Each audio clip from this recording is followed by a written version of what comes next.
Oh, here we go. The trailer for one of the most anticipated films of 2026 now out. The preview for Dune Part 3, starring Timothée Chalamet, with a shaved head, no less. The film reportedly set 17 years after the events of Dune Part 2.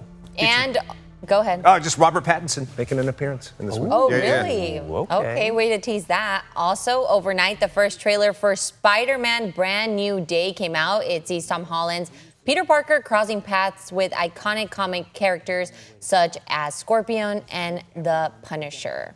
While we had those two back-to-back, did they get married? Tom Holland, Zendaya? Is it a thing? I think they did, right? I don't know. I think that's what I heard. I don't have a first-hand. Debate at home. Somebody help us out.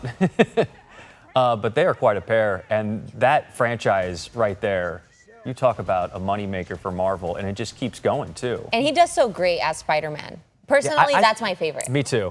I'm there. Yeah, when Stan Lee created it, Peter Parker was a high school kid, and I love that this franchise with Tom Holland launched that way. Yes. And like, if you're not familiar with the films, they had in the most recent one, his memory is completely wiped out. So Peter Parker is basically doesn't know any of his friends, right? That's where we're starting in this one. You're right. Gritty New York City as the backdrop.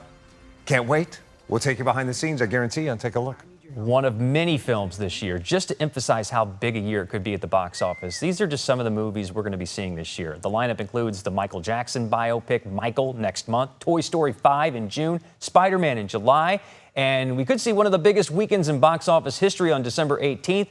Dune Part 3 and Avengers Doomsday landing in theaters, that event being dubbed Doomsday. Sounds pretty cool. That's not even to mention Devil's Wears Prada. Exactly. Yes, that one's coming out too. I'm excited for that. But that reminds me of when Oppenheimer and Barbie came out also on the same day. I think theaters are going to be packed. It's the first time in the history of the box office they actually ran out of popcorn. Oh, really? I know that happened. No? Oh, okay. It's going to happen in December. That was a clash of films. These two films kind of similar, whereas Barbenheimer was very different. But I love that people were broadening their spectrum because the Barbie people really didn't want to go see Oppenheimer, but they had to, right? And vice versa. So people grew their experience. And one of the sleeper picks in there, Michael, the one on Michael Jackson. Oh, yeah. The person who plays him, the actor. It's his nephew. The nephew is phenomenal. If you look at the trailer, like the voice is nearly identical and the moves, it's impressive. Yeah, Siri, I can't wait to see it. It's a specific segment of Michael's life. I can't wait to see that explored. Back to Daredevil. If you think about it, there is a Daredevil Spider-Man tie-in because Daredevil made an appearance in the last Spider-Man. That's right. He said, hey, I'm a good lawyer. It's back to the small screens. If you subscribe to Disney Plus, it might actually be worth it. Rotten Tomatoes score, this is one of the highest scoring Marvel TV series adaptations, and now the longest running with this duo. I caught up with these two actors who have been playing these parts for a long, long time, going back to their Netflix days to see if they actually like each other. Listen. You two have inhabited these characters for so long now. Do you find that you're growing more sympathetic for your character or your adversary?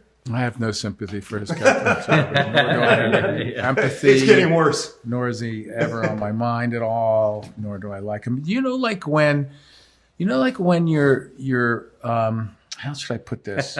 Like when you have like a large set of keys, right? Yeah. And there's always one key that you can't find easily when you're messing with all your keys, trying to open. Always the last one. The last one, always the last one, right? So it's the annoying key. Annoying key? Yeah, that's how I think. And what say you to this? It's like, have you ever had that situation where there's a stone in your shoe, but it doesn't matter how many times you get the shoe and shake it out, it's still there. You're not getting to it, and it's just constantly annoying and constantly like aggravating. That's Good to know. And it was going so well at the start. Yeah. Well, you two, my favorite annoying stone, favorite annoying key. I love this series so much. I can't wait for audiences to discover this season. Thank you so much. Cheers. Appreciate Thanks, it. guys. Thank you. I think they actually like each other, although it'd be a better story if they hated each other because their adversarial relationship in this series is what makes it so strong. If you hate Marvel, this is the Marvel for you. There are no capes, there are no aliens, there are no alternate universes. It's just kind of gritty New York street crime and thug stuff. Back at you. Mark S. Allen, the stone in our shoes. I'm kidding. I'm kidding. It's true. I'm sorry. No. Good stuff as usual. Well, I will stay out of this one and just head over to Rob now.